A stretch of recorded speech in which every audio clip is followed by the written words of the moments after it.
N'oubliez pas de vous abonner pour suivre les vidéos. Les Templiers, officiellement appelés les pauvres chevaliers du Christ et du Temple de Salomon, formaient un ordre militaire religieux créé au XIIe siècle pour protéger les pèlerins en Terre Sainte. Les membres portaient différents titres en fonction de leur rôle au sein de l'ordre, reflétant une hiérarchie rigoureusement organisée. Nom et titre des chevaliers templiers. Les chevaliers templiers ne portaient pas de nom spécifique d'usage courant dans l'ordre, mais certains titres reflétaient leurs fonctions. Voici les plus connus. Grand Maître. Le chef suprême de l'ordre, il dirigeait les Templiers dans leurs décisions spirituelles et militaires. Il était élu à vie par le chapitre général. Exemple. Hugues de Pint, premier grand maître. Rôle. Représentation de l'ordre, prise de décision stratégique. Sénéchal. Le deuxième en importance après le grand maître. Il supervisait l'administration et pouvait remplacer le grand maître en cas de besoin. Exemple. Guillaume de Chartres a occupé des fonctions de haut rang avant d'être grand maître. Rôle.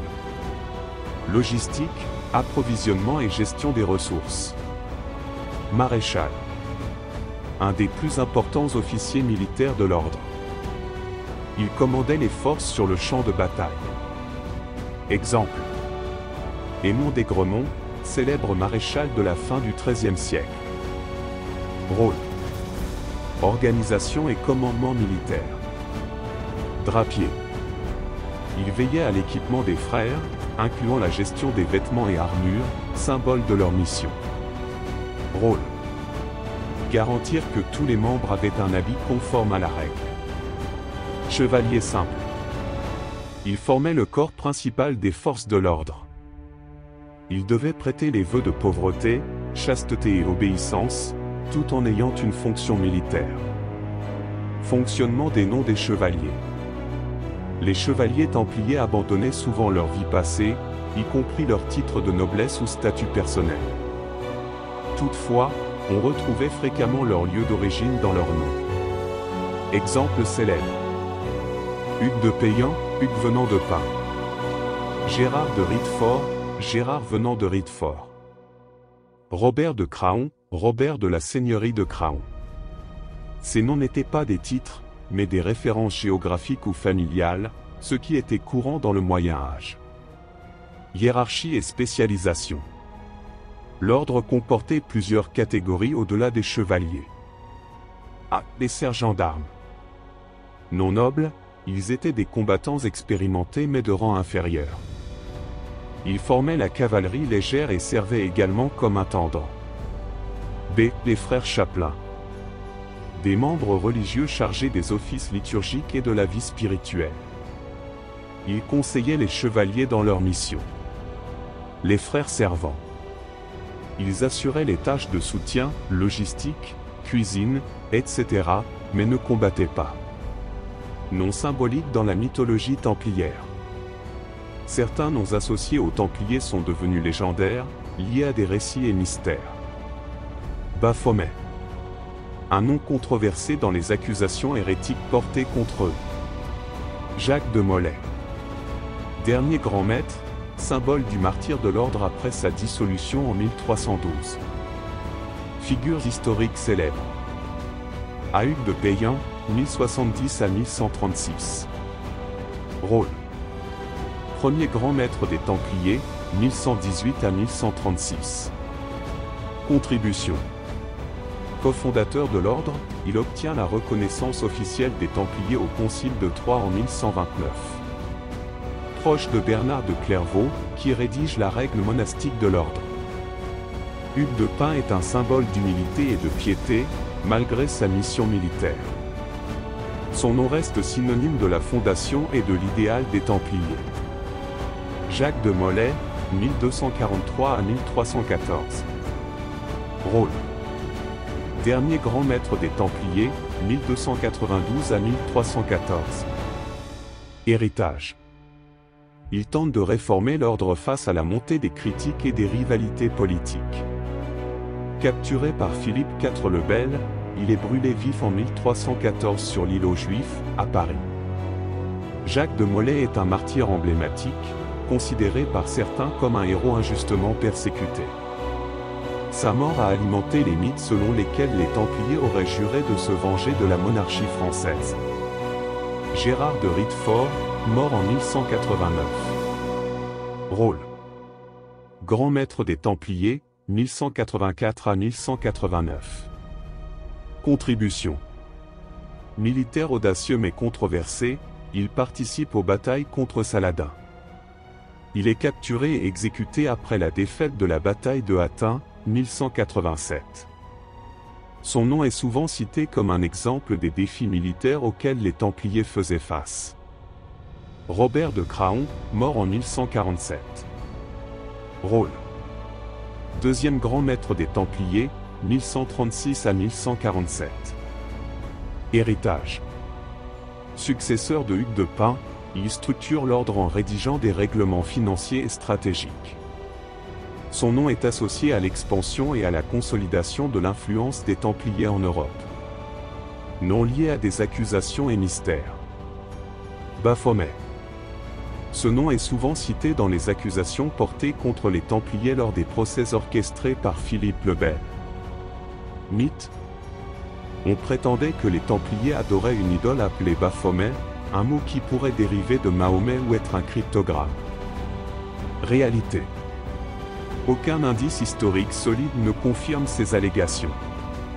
Ce terme est devenu emblématique des mystères ésotériques et des théories conspirationnistes. Le Temple et les gardiens du secret.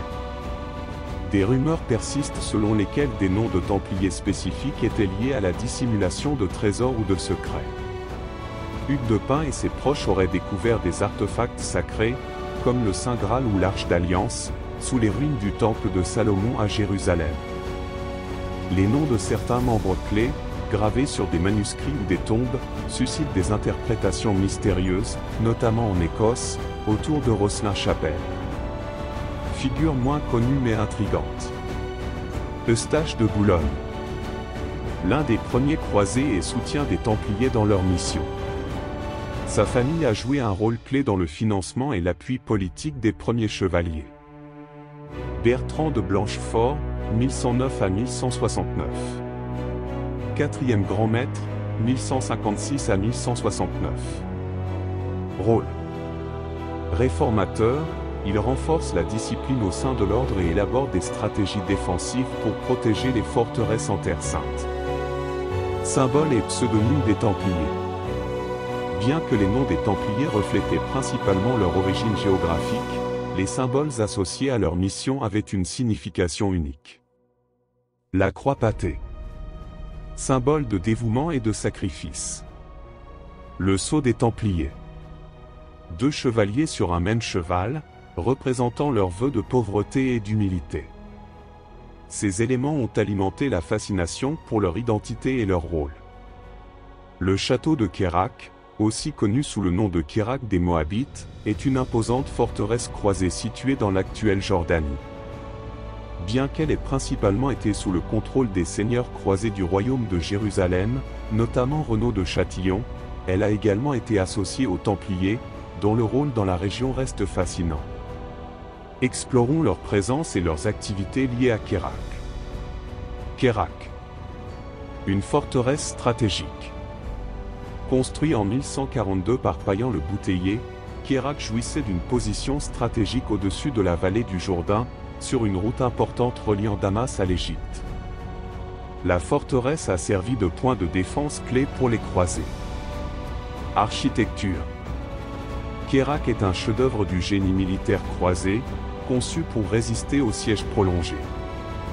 Ses murs épais et ses galeries souterraines le rendaient presque imprenable. Importance stratégique. Kérak contrôlait les routes commerciales et les itinéraires de pèlerinage, tout en surveillant les incursions musulmanes en Terre Sainte. Les Templiers et Kérak. Rôle des Templiers à Kérak.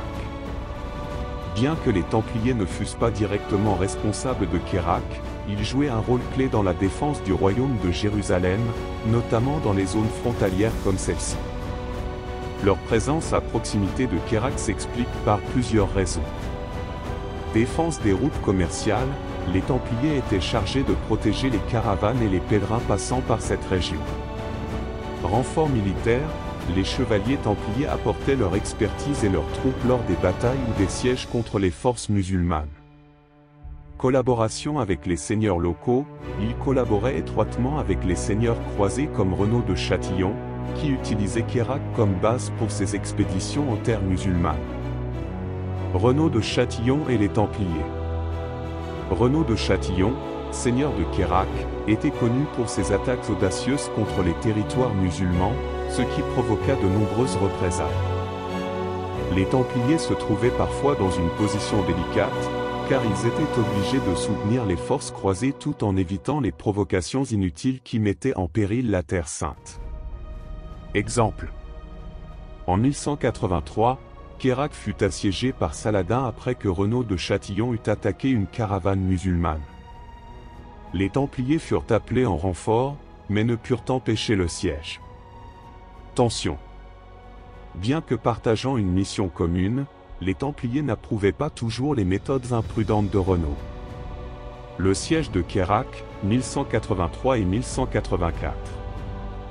Le rôle des Templiers dans la défense de Queyrac est particulièrement notable lors des sièges menés par Saladin en 1183 et 1184. Ces événements marquent des points tournants dans l'histoire des croisades. Le premier siège, 1183. Saladin lança un assaut sur Queyrac pour répondre aux provocations de Renaud. La forteresse était bien défendue, et les renforts, y compris ceux des Templiers, furent essentiels pour repousser les forces musulmanes. Cependant, la garnison croisée souffrait de pénurie, ce qui rendit la situation critique. Le roi Baudouin IV de Jérusalem, le roi lépreux, envoya une armée, comprenant des Templiers, pour briser le siège. Le second siège, 1184. Saladin tenta à nouveau de capturer Queyrac, cette fois avec une armée mieux préparée. Une nouvelle fois, l'arrivée de renforts croisés, dont des Templiers, contribua à sauver la forteresse. Ces sièges démontrent l'importance stratégique de Queyrac et la capacité des croisés, avec l'aide des Templiers, à résister face à des forces supérieures. Le rôle des Templiers après la chute de Queyrac. Après la défaite des croisés à la bataille de Hattin en 1187, Queyrac tomba aux mains de Saladin. À partir de ce moment, les Templiers se concentrèrent sur la défense d'autres bastions clés en Terre Sainte, comme Acre. Queyrac resta sous contrôle musulman, mais son importance pour les Templiers diminua, car l'ordre se recentra sur ces dernières forteresses en bord de mer. Mythes et légendes des Templiers à Queyrac. L'association des Templiers avec Queyrac a alimenté de nombreuses histoires. Trésors perdus. Certains récits évoquent la possibilité que les Templiers aient caché des trésors ou des manuscrits dans les environs de Queyrac, bien que cela reste du domaine de la spéculation. Symbolisme ésotérique. Queyrac est parfois lié à des légendes templières, notamment en raison de sa proximité avec des sites bibliques. Bien que les Templiers n'aient jamais contrôlé directement Queyrac, ils jouèrent un rôle crucial dans sa défense et son histoire militaire. Leur collaboration avec les seigneurs croisés, notamment Renaud de Châtillon, montre à quel point leur mission dépassait la simple protection des pèlerins. Queyrac reste un symbole de l'ingéniosité et de la ténacité des croisés, où l'ombre des Templiers continue de fasciner. N'oubliez pas de vous abonner pour suivre les vidéos. Pour des animations chez vous, nous contacter.